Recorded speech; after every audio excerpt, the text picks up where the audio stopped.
పచ్చని సంసారంలో అక్రమ సంబంధాలు చిచ్చుపెడుతున్నాయి. భర్తను భార్య చంపడం లేదా భార్యను భర్త చంపడం లేదంటే ఆత్మహత్యలు. గత కొంతకాలంగా ఇదే తంతు కొనసాగుతోంది. తాజాగా ఇలాంటి సంఘటన ఒకటి విశాఖపట్నంలో చోటు చేసుకుంది. ఆమె చంపించి చివరికి తన భర్త ఇంట్లో నుంచి డబ్బులతో ఊడయించాడని ఓ భార్య పోలీసులకు ఫిర్యాదు చేసింది. ఆ పైన విచారణ చేపడితే దారుణ నిజాలు వెలుగులోకొచ్చాయి.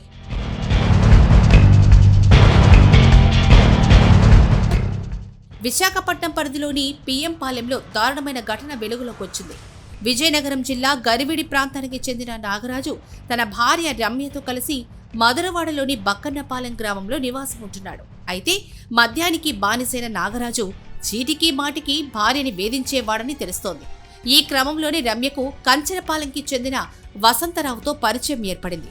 ఆ పరిచయం కాస్త వివాహేతర సంబంధంగా మారింది. వీరిద్దరూ రహస్యంగా వేరే చోట ఇల్లు అద్దెకు తీసుకుని మరీ నివసిస్తున్నట్టు సమాచారం. అయితే అడ్డుగా ఉన్న భర్తను అంతమొందించాలని భార్య వసంతరావుతో కలిసి ప్లాన్ చేసింది. అందులో భాగంగా ఓ సుపారీ గ్యాంగ్ను 50,000 రూపాయలకు డీల్ చేసింది.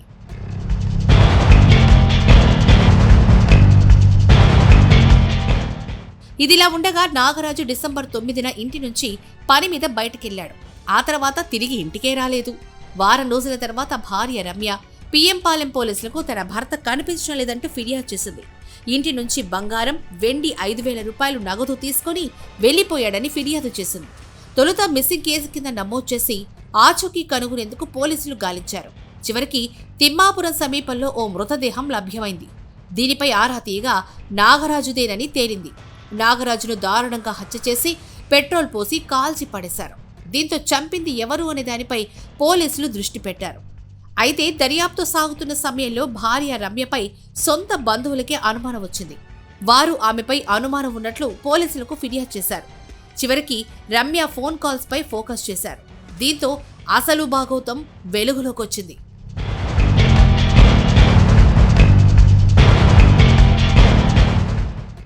చనిపోయిన అబ్బాయి మా బామ్మర్ సార్, మా చెల్లెలి ఆయన, మా చెల్లి వచ్చేసి మా పెదనాన్న కూతురు, ఈ అబ్బాయి వచ్చేసి మా మేనమామ కొడుకు.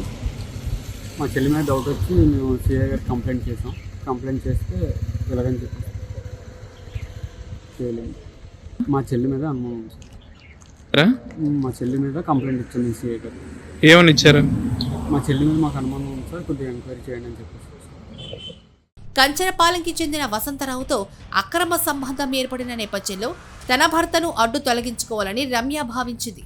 దీనికోసం కొత్తపల్లి బాలకృష్ణ, పవన్ అనే ఇద్దరు వ్యక్తులతో కలిసి హత్యకు డీల్ కుదుర్చుకుంది. ఇందుకోసం 50,000 రూపాయలు ఇచ్చింది. డిసెంబర్ 29వ తేదీన వసంతరావు, బాలకృష్ణ, పవన్ ముగ్గురు కలిసి మిథిలాపురి ఉడా రోడ్డులో ఉన్న ఒక లాడ్జిలో నాగరాజును హత్య చేసి శవాన్ని తిమ్మాపురం వెళ్లే దారి రోడ్డు తుప్పల్లో పడేశారు.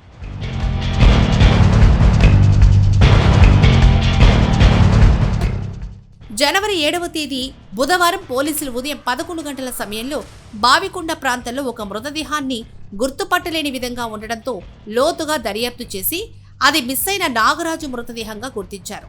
అనంతరం భార్య రమ్య, ప్రియుడు వసంతరావు, హత్యకు సహకరించిన బాలకృష్ణ, పవన్లను అదుపులోకి తీసుకుని సీన్ని రీక్రియేట్ చేసి నిందితుల్ని రిమాండ్కు తరలించారు.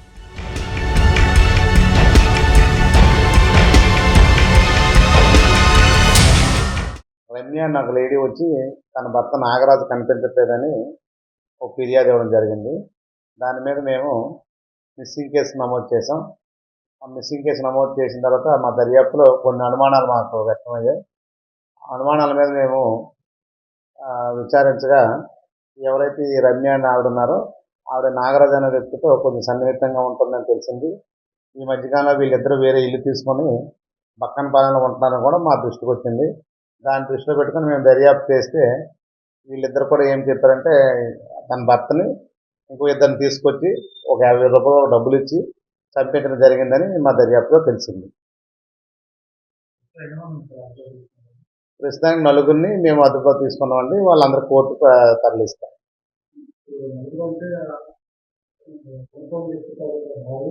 భార్య, తన యొక్క ప్రియుడైనటువంటి వసంతరావు, ఇంకో ఆయన బాలకృష్ణ, కంచరపాలెం నుంచి బాలకృష్ణ, పండు, మొత్తం నలుగురండి. అవునండి. కంచరపల్లి బాలకృష్ణ ఆయనకి గతంలో తన భార్యతో గొడవల విషయంలో కేసులు ఉన్నాయి. వసంతరావు కూడా కంచరపాలెం ధర్మానగర్లో ఉంటారు.